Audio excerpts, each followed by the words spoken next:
Bonjour, nous sommes le groupe 11 et aujourd'hui on va vous parler des JO, plus précisément du sujet et si les JO n'étaient pas que du sport. Donc cette oral sera divisée en plusieurs parties. On commencera par vous présenter les JO, donc leur origine et leur fonctionnement. On enchaînera par vous expliquer les différents enjeux des JO modernes et en vous en expliquant un en particulier. On parlera des effets, qu'ils soient positifs ou négatifs, des JO sur cet enjeu précis. Et enfin, pour terminer, on finira par une conclusion. Donc là, la question qu'on se pose tous, c'est comment les JO sont-ils nés? Eh bien, les JO naissent dans l'Antiquité, 8 siècles avant JC, c'est-à-dire il y a 2797 ans, à Olympie en Grèce. Les Jeux olympiques comprennent des Jeux d'été et d'hiver. Les athlètes peuvent concourir dans un large éventail de disciplines, suivis par un public mondial. On y retrouve plein de disciplines différentes comme la lutte, la course, la boxe, les compétitions équestres et bien d'autres. Cette compétition durera jusqu'à 4 siècles, avant de disparaître après la conquête de la Grèce par les Romains, en 146 avant JC. Mais, en 1996, cet homme, Pierre de Coubertin, va relancer les JO, va relancer les Jeux olympiques à Athénès. Les Jeux olympiques modernes comportent différents enjeux, dont 3 qu'on traitera principalement, qui sont politiques, économiques et environnementaux. Pour continuer sur les enjeux, je vais vous parler du premier enjeu politique. Avec le déclenchement de la Première Guerre mondiale, du fascisme et de la montée du pouvoir hitlérienne, on voit bien que le sport prend une autre proportion. Par exemple, lors des JO de Berlin en 1936, le triomphe des Allemands fut instrumentalisé par Hitler pour montrer à l'Allemagne comme une puissance économique et militaire aux pays occidentaux, qui tombera à l'eau grâce à Jesse Owens, un athlète américain.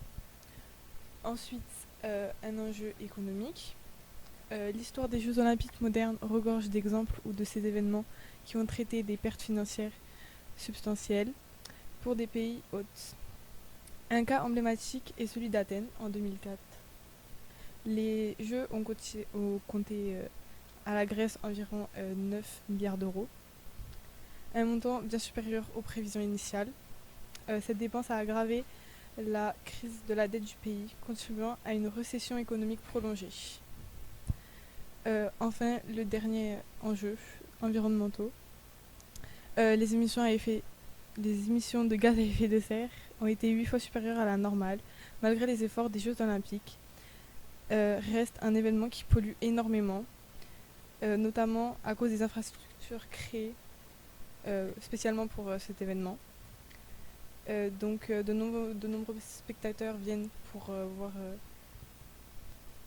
voir ces infrastructures, les JO, donc viennent en polluant, et les JO sont en train de détruire le paysage à cause de leur infrastructure.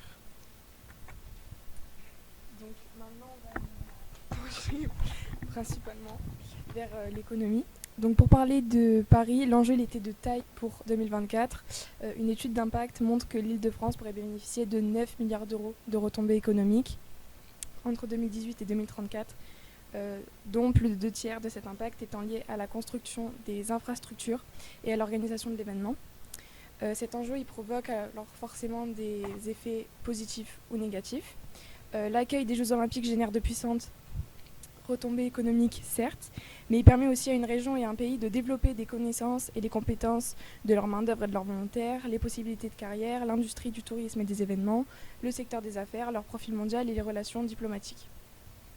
Et même si les JO nécessitent de nombreuses infrastructures, les nouvelles constructions prévues pour 2024, elles utiliseront 100% de matériaux biosourcés et 100% d'énergie verte durant toute la durée de l'événement.